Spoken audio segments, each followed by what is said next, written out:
চুঁচুড়ার Rabindranagar কালীতলায় all India Matua মহাসংঘের উদ্যোগে কেন্দ্রের BJP সরকারের এনআরসি, সিএএ ও এসআইআর এর ভয়াবহতা নিয়ে প্রতিবাদ সভা ও সচেতনতা শিবির হয়ে গেল। উপস্থিত ছিলেন অল ইন্ডিয়া মতুয়া মহাসংঘের সংঘাধিপতি সাংসদ মমতা বালা ঠাকুর, এনআরসি, সিএএ গবেষক, কবি সাহিত্যিক মানিক ফকির, প্রাক্তন বিধায়ক তথা হুগলি জেলা পরিষদের সদস্য মানস মজুমদার, চুঁচুড়া মগরা পঞ্চায়েত সমিতির সভাপতি শুক্লা চ্যাটার্জি, হুগলি শ্রীরামপুর সাংগঠনিক জেলা মহিলা তৃণমূল কংগ্রেসের সভানেত্রী মৌসুমী বসু চ্যাটার্জি, দামাল বাংলার রাজ্য নেত্রী শিখা রানী মণ্ডল, চুঁচুড়া মগরা ব্লক তৃণমূল কংগ্রেসের সভাপতি তাপস চক্রবর্তী, হুগলি শ্রীরামপুর সাংগঠনিক উদ্বাস্তু ও মতুয়া সংগঠনের সভাপতি ডাক্তার অসীম রায়, অল ইন্ডিয়া মতুয়া মহাসংঘের রাজ্য নেতৃত্ব সুকেশ চৌধুরী, চুঁচুড়া মগরা ব্লক কিষাণ ক্ষেত মজদুর তৃণমূল কংগ্রেস সভাপতি অসীম গোস্বামী। সমগ্র সভাটি আয়োজন করেছেন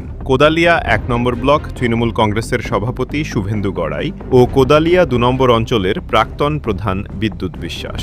সভা থেকে মানস মজুমদার কেন্দ্রীয় সরকারের বিভিন্ন জনবিরোধী নীতির প্রতিবাদ করেন। তিনি বলেন, কেন্দ্র সরকার একটার পর একটা আইন করে মতুয়া সম্প্রদায়ের মানুষকে গোলামে পরিণত করতে চাইছে। এতে সবথেকে বেশি ক্ষতিগ্রস্ত হবে মতুয়া সম্প্রদায়ের মানুষেরা। তাই শুধু মতুয়া সম্প্রদায় নয়, সমগ্র শ্রেণীর মানুষকে একজোটে লড়াই করার আহ্বান জানান তিনি।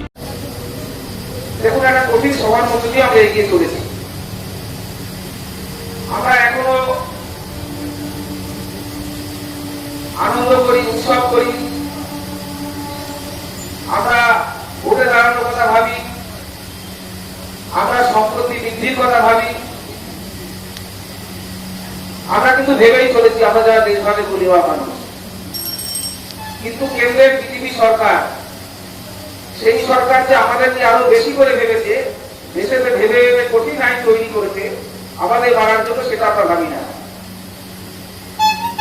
দেখুন, আমরা যারা দেশভাগের বলি হওয়া মানুষ, আমাদের একটা সহজাত স্বভাব আছে। আমাদের কানে কাছে যদি কেউ বলে হিন্দু মুসলিম হিন্দু মুসলিম হিন্দু মুসলিম, এটা শুনতে আমাদের সব থেকে বেশি ভালো লাগে। এবং তারও একটা কারণ আছে, কারণ আমরা দেশভাগের বলি হয়ে ওপার বাংলা থেকে এবার বাংলায় এসেছি। উগ্র মৌলবাদী মুসলিম, তাদের যে অত্যাচার ৪৭-এর আগে থেকেই তাদের একটা প্রবণতা ছিল, আমরাই থাকবো, তারপর অন্য কেউ থাকবে না। দেশটা যখন ভাগ হলো, স্বাভাবিকভাবেই বাংলা যখন ভাগ হলো, তাদের সেই প্রবণতা আরো বেড়েছে। তারা এখনো চায় হিন্দু শূন্য বাংলাদেশ।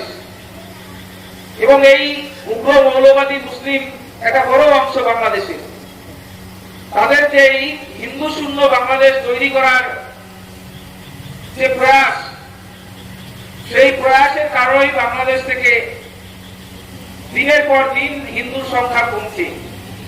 আর এই পশ্চিমবঙ্গে দিনের পর দিন দেশভাগের বলি হওয়া মানুষের সংখ্যা বাড়ছে। কিন্তু আমরা ভাবি যে ও দেশটাও আমার, এ দেশটাও আমার। হ্যাঁ, দেশটা তো আমাদেরই, কারণ এটা তো একসময় অখণ্ড ভারতবর্ষ ছিল। এই বাংলাটা একসময় অখণ্ড বাংলা ছিল। যারা দেশভাগের বলি হয়ে পূর্ববঙ্গ থেকে পশ্চিমবঙ্গে এসে, তাদের তো কোনো অপরাধ নেই, তাদের কোনো অপরাধ ছিল না। কেন দেশভাগ হলো, কেন বাংলা ভাগ হলো?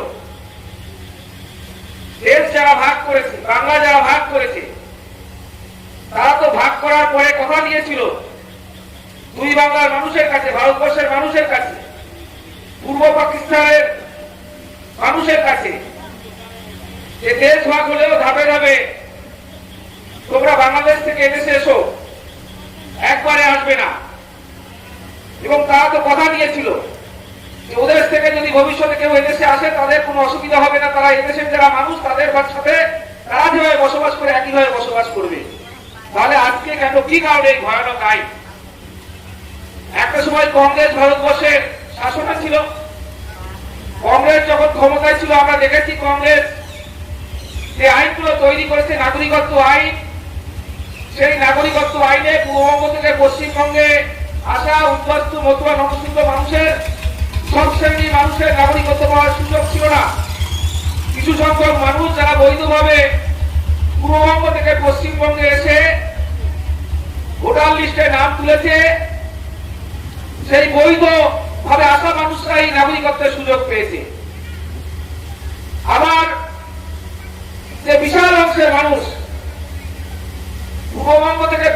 পশ্চিমবঙ্গে এসছে বেশিরভাগ মানুষ অবৈধভাবে এসছে, পাসপোর্ট ভিসা করে বৈধভাবে এসছে সংখ্যা কম।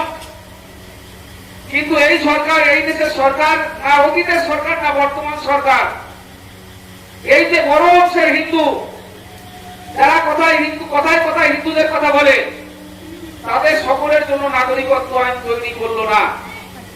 বাবা সাহেব আম্বেদকর, যিনি সংবিধানের প্রণেতা, তিনি দেশভাগের বলি হওয়া এই মানুষদের সমস্যার কথা বুঝতে পেরেছিলেন, কারণ তিনি নির্বাচিত হয়েছিলেন তখন অখণ্ড বাংলার বরিশাল থেকে। তৎকালীন সময় তিনি বুঝতে পেরেছিলেন যে দেশটা যখন ভাগ হচ্ছে, পূর্ববঙ্গ থেকে পশ্চিমবঙ্গে আসা মানুষ কি ধরনের সমস্যার সম্মুখীন হবে, যার জন্য তিনি আইন যেটা তৈরি করে গেছেন, সংবিধান যেটা তৈরি করে গেছেন, যে সংবিধানকে সামনে রেখে আইন তৈরি হয়, সেই সংবিধানের দুটো ধারা রেখে গেছেন, 6 এর ধারা এবং 6 এর বি ধারা। তিনি পূর্ববঙ্গ থেকে পশ্চিমবঙ্গে আসা মানুষদের জন্য 6 এর ধারা রেখে গেছেন। মানিকদা বিস্তৃতভাবে বলবেন, সংঘাধিপতি মমতা ঠাকুর আমাদের সাংসদ, তিনি বিস্তৃতভাবে বলবেন। আমি শুধু একটু। অন্যদিকে এনআরসি সিএ গবেষক কবি সাহিত্যিক মানিক ফকির বলেন, ধর্ম করে এবং এসআইআর নিয়ে মিথ্যা প্রচার করছে হিংস্র আরএসএস বিজেপি। মানুষের সত্যিটা জানা দরকার। দেখুন, এখানে যেটা বোঝা গেল যে অঞ্চলে করেছিলাম বেশিটাই মতুয়া বা উদ্বাস্তু মানুষরা, এদেরকে ধর্ম করে এমন একটা মিথ্যা কথা বলা হয়েছে এবং আলটিমেটলি আরএসএস বিজেপি এতটা হিংস্র, যেখানে আর কিছুদিন পর এসআইআরের পরে কোটি মানুষকে চিরকালের জন্য দাস বানাবে। কিন্তু এখানের মানুষগুলো এতদিন ধরে সেগুলো বোঝেনি, এতদিন বুঝতে এত সময় লাগলো। আজকে এত বছর পরে, মানে 2019-এর সিএ হওয়ার আজকে 5-6 বছর পর এসে আমাদেরকে আইন খুলে বোঝাতে হলো যে টোটালটা অসীম সরকাররা, বিজেপি যা বলছে মিথ্যা কথা, টোটালটা। এবং আলটিমেটলি যারা আবেদন করবে তারাও শেষ, যারা আবেদন করবে না তারাও শেষ। সত্যি করে যদি এরা বুঝতে পারে এবং ঝড়ের গতিতে এটা ছড়িয়ে পড়বে। এখানে যেমন হচ্ছে, আজকে তো পশ্চিমবঙ্গের বিভিন্ন জায়গায় হচ্ছে, ফলে এসআইআর পশ্চিমবঙ্গে, মানে এসআইআর নাম করে এনআরসি করা পশ্চিমবঙ্গে এটা সম্ভব নয়। ভারত এসআইআর এর বিপদটা কোথায়? উদ্বাস্তু মতুয়া নবশূদ্র সমাজের বিপদটা কোথায়? বিপদটা হচ্ছে এসআইআর ভারতবর্ষে প্রথম, কারণ এসআইআর এটা অসাংবিধানিক, এর আগে কখনো এসআইআর হয়নি। 2002 যেটা বলছে সেটা মিথ্যা করে নিজেদের মধ্যে বিভেদ তৈরি করে দেওয়ার জন্য সে আউট হয়ে যাবে। এইভাবে গোটা বাংলা এবং বাঙালি জাতিকে চিরকালের জন্য কৃতদাস বানাবে।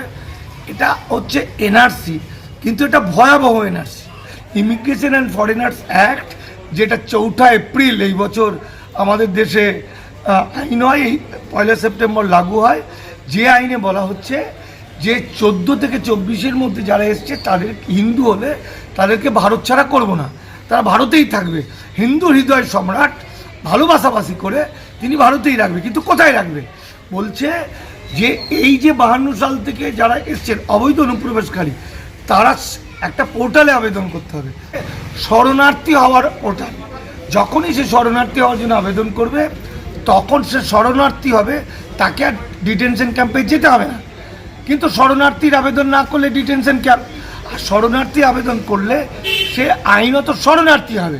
আর শরণার্থী মানে তার কাছে নাগরিকত্বের কোনো রাইট থাকবে না, যেমন ভোটার কার্ড, প্যান কার্ড, আধার কার্ড, পাসপোর্ট এবং এগুলো থাকবে না। ফলে নাগরিক অধিকার পাবে না, সে একটা লাল কার্ড পাবে, যে কার্ডটাকে বলা হচ্ছে ওয়ার্ক পারমিট, সে কাজ করে খেতে পাবে।